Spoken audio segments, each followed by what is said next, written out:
You know, when we talk about the global race for AI, we're always hearing about who's building the smartest, the biggest, the most powerful models. But what if I told you there's another race happening?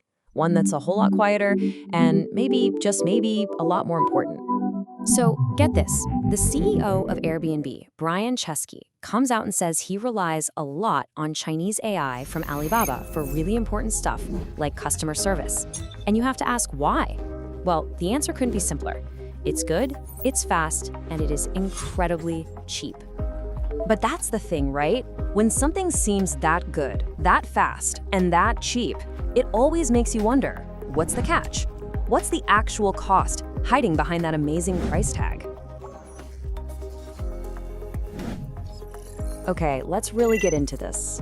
While all the big US labs are pouring billions and billions of dollars into creating some kind of super intelligence, China is playing a completely different game. It's a game of speed, cost, and accessibility. It really boils down to two totally different philosophies. In the US, the big players, you know who they are, they keep their best models locked up. They're these expensive proprietary black boxes. China, though, they're doing the exact opposite. They are flooding the market with powerful, open source models that literally anyone can download, tweak, and use for pennies on the dollar. And I'm not talking about saving a little bit of cash here. Take a company like Pinterest. They found they could get recommendations that were 30% more accurate while costing 90% less than the standard US models. I mean, for any business, a number like that is an absolute game changer. And you can see this strategy working in real time. Just go look at Hugging Face. It's kind of the main hub for developers.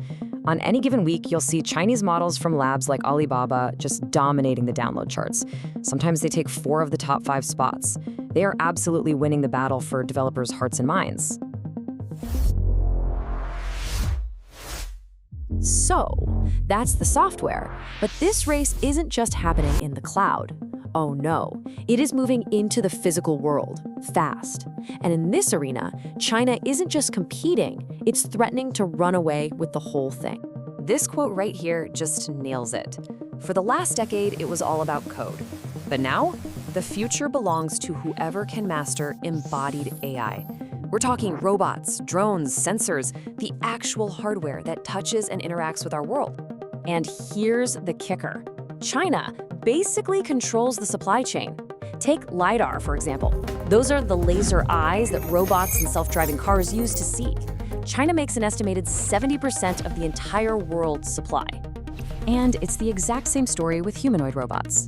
By 2025, China is on track to have over 80% of all global installations.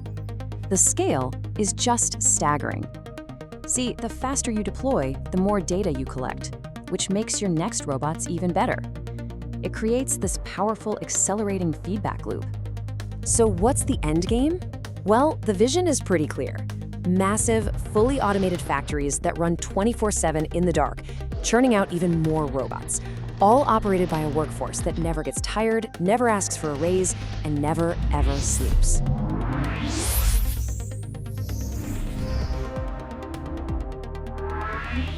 Okay, so this brings us right back to that big question we started with: what is the real price? Because behind all this incredible speed and low cost are some tactics that are setting off major alarm bells in the West. Let's look at Seedance 2.0. It's an AI video generator from ByteDance, you know, the company that owns TikTok. And it makes these unbelievably good movie-quality video clips from just a few words. The problem? It seems to do it with, let's just say, a very casual attitude toward copyright law. And that leads to this other practice called distillation. You can pretty much think of it as industrial-scale digital mimicry. It's a sneaky way you can use your competitor's AI to train your own. So how's it done? Well, here's an alleged real-world example. The US firm Anthropic recently said that several Chinese labs did exactly this to their AI, Claude. They supposedly created thousands of fake accounts, hammered Claude with questions, scraped every single answer, and then fed that giant pile of data into their own AI models to make them smarter. It's like they figured out how to clone an AI's brain. The risk here isn't just about losing an economic race or someone stealing your code. It's about something much deeper. It's about the philosophy that's baked into these tools and what happens when that philosophy gets exported to the rest of the world. Now, one side of the argument put forward here by former Meta exec Nick Clegg is that China is actually democratizing AI. By making it open source and super cheap, they're giving amazing tools to people and countries who could never afford the expensive American versions. And that is a really compelling story. But then you look at the actual laws governing these AI models inside China.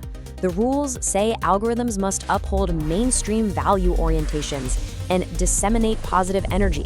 Now, what that means in reality is that they are built from the ground up to be tools for massive censorship and automated surveillance. And make no mistake, this isn't just about how things work inside China. This whole blueprint for tech-driven control, it's becoming a product itself. It's a Chinese model that, according to groups like Freedom House, other authoritarian-leaning countries are lining up to buy. So when you put all these pieces together, it leaves the rest of us, the rest of the world, facing a really, really tricky dilemma. I mean, the choice is pretty stark. On one hand, you have these cheap, powerful, and easy-to-use AI tools that can give you a huge competitive edge. On the other hand, do you risk becoming totally dependent on systems that were designed and shaped by an authoritarian government, with all the security risks and ideological baggage that comes with that? It really all boils down to this one huge question.